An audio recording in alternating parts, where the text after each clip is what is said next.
부모가 된다는 건 어떤 의미일까? 누군가는 말한다. 부모는 아이를 키우는 존재다. 맞는 말이지만 부모가 된다는 건 단순히 아이를 키우는 걸 넘어 삶 전체를 함께 배우고 만들어가는 여정이 아닐까 싶다. 철학자들은 부모라는 역할을 책임과 사랑의 중심으로 바라봤다. 그 중에서도 칸트는 부모라는 존재가 가지는 도덕적 책임을 강조했다. 칸트는 이렇게 말했다. 아이들은 부모의 소유물이 아니다. 부모는 아이를 도덕적으로 자율적인 존재로 성장시킬 의무가 있다. 생각해보면 부모는 아이의 삶을 대신 살아줄 수 없다. 그들의 인생은 결국 그들만의 선택으로 이루어질 것이다. 부모의 역할은 그들이 스스로 올바른 선택을 할 수 있도록 지혜와 도덕적 기준을 가르쳐 주는 데 있다. 그건 단순히 규칙을 강요하는 게 아니라 아이들이 세상을 이해하고 스스로의 삶을 책임질 수 있도록 돕는 과정이다. 아리스토텔레스는 부모와 자녀의 관계를 자연적 사랑의 연장으로 봤다. 그는 부모가 아이를 사랑하는 본능은 단순한 감정이 아니라 인간이 가진 가장 기본적인 본성이라고 했다. 아리스토텔레스는 또 이렇게 말했다. 부모의 사랑은 조건 없는 것이다. 그 사랑은 아이가 무엇을 하든 어떤 사람이 되든 계속된다. 하지만 조건 없는 사랑이란 쉬운 일이 아니다.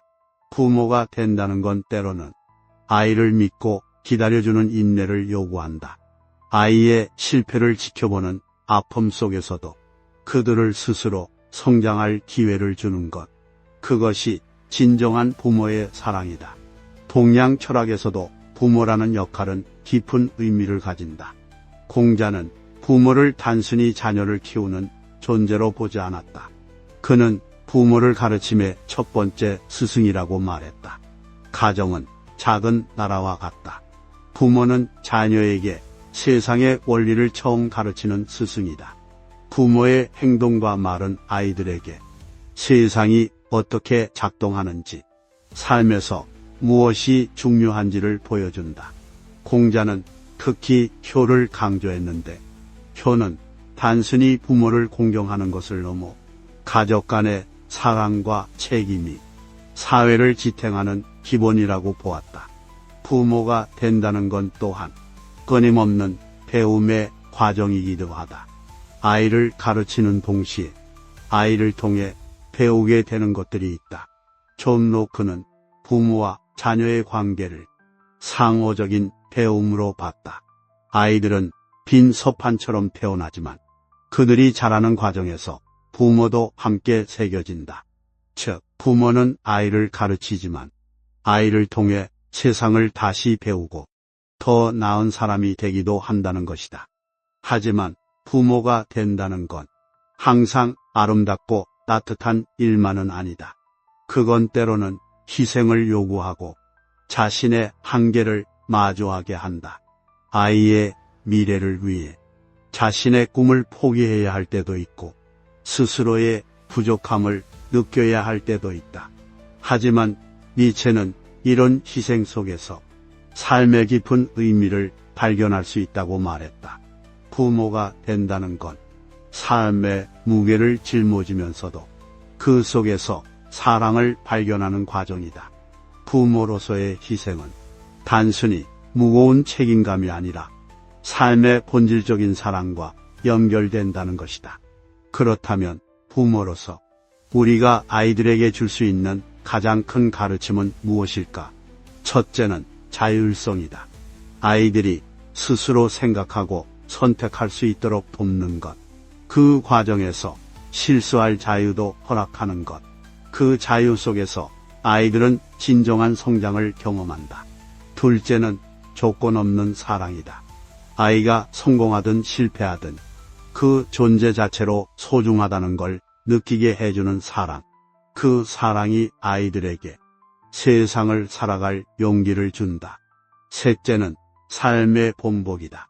부모의 행동이야말로 아이들에게 가장 큰 영향을 준다. 말보다는 행동으로 삶의 태도와 가치를 보여주는 것. 그게 부모가 줄 수 있는 가장 강력한 가르침이다.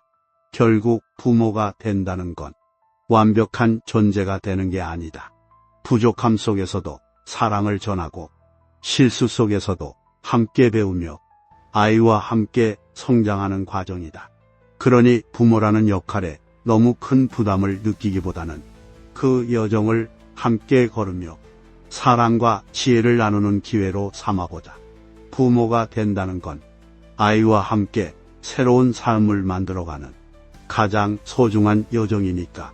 부모가 된다는 건 자신의 삶을 넘어 더 큰 그림을 그리는 일이다. 아이를 통해 우리의 가치와 가르침이 이어지고 그 아이가 또 누군가의 부모가 되어 사랑과 책임의 유산이 다음 세대로 전해진다. 이런 점에서 부모의 역할은 단순히 한 세대에 머물지 않는다. 키에르 케고르는 부모를 삶의 근원을 심는 존재로 표현했다. 그는 말했다. 부모는 자녀에게 세상을 이해할 틀을 제공하며 그 틀 속에서 아이들은 스스로 세상을 만들어간다. 부모가 아이에게 주는 작은 가르침들, 예를 들어 정직함, 감사, 책임감 같은 것들은 단순히 한순간에 그치는 게 아니다. 그 가르침은 아이가 자라서 스스로의 삶을 만들어갈 때, 또 그들이 다음 세대에게 전할 때 끊임없이 이어진다. 하지만 이 과정에서 부모로서 느끼는 어려움도 크다. 아이를 키우다 보면 이런 생각이 들기도 한다. 내가 정말 잘하고 있는 걸까? 내 가르침이 아이에게 제대로 전달되고 있을까? 스스로 부족함을 느끼는 순간 우리는 두려움과 불안에 사로잡히곤 한다. 하지만 그런 순간조차 부모로서 더 나아지고자 하는 사랑의 표현이 아닐까? 칸트는 이렇게 말했다. 부모의 역할은 완벽함이 아니라 끊임없는 노력과 성찰 속에서 완성된다. 부족함을 느낀다는 건 그만큼 아이에게 좋은 부모가 되고 싶다는 마음이 있기 때문이다. 그 마음 자체가 이미 부모로서의 큰 사랑을 의미한다. 부모가 된다는 건 어떻게 보면 매일매일 새롭게 시작하는 과정이다.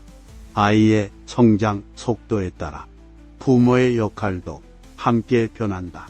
어릴 땐 보호자였다가 조금 더 크면 가이드가 되고 어른이 된 아이에겐 동료와 같은 존재가 된다. 이 과정에서 부모는 계속해서 자신의 역할과 태도를 변화시키며 아이와 함께 성장한다. 니체는 부모와 자녀의 관계를 서로를 통해 새로운 길을 찾는 여정이라고 표현했다. 부모는 아이를 가르치지만 아이를 통해 자신도 다시 태어난다. 그 관계 속에서 서로가 서로에게 더 나은 사람이 될 기회를 제공한다. 또한 부모의 가르침은 아이의 삶에만 머물지 않는다. 부모로서의 태도와 가치는 가족 전체, 심지어 사회에도 영향을 미친다. 공자는 가정이 사회의 기초라고 말했다. 가정에서의 사랑과 책임은 사회와 국가의 안정으로 이어진다. 부모로서 아이를 사랑하고 책임지는 모습이 그 자체로 세상에 선한 영향을 미친다는 것이다. 부모가 가족 안에서 보여주는 사랑과 존중은 아이뿐만 아니라 주변 사람들에게도 긍정적인 메시지를 전달한다. 결국 부모가 된다는 건 한 개인의 역할을 넘어 더 큰 세상을 만들어가는 시작점이다. 내가 아이에게 전한 가르침과 사랑은 아이의 삶에 남아 그들의 관계, 선택, 삶의 방식으로 확장된다. 그렇게 부모가 전한 작은 씨앗은 결국 더 큰 숲이 되어 세상에 영향을 준다. 그러니 부모로서 느끼는 부족함과 어려움 속에서도 내가 하는 작은 행동들이 얼마나 큰 의미를 가질 수 있는지를 기억하자. 그 사랑의 흔적들이 우리의 다음 세대 그리고 그 다음 세대까지 이어질 테니까.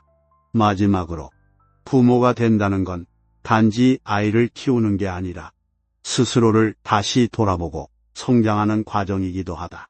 아이를 통해 우리가 잊고 지냈던 순수함을 다시 보고 그들에게 전할 가치를 고민하면서 우리 자신도 더 나은 사람이 된다. 부모로서의 여정은 끝이 없다. 그 여정 속에서 우리는 아이와 함께 사랑과 가르침을 이어가며 서로의 삶을 더 깊고 풍요롭게 만들어간다.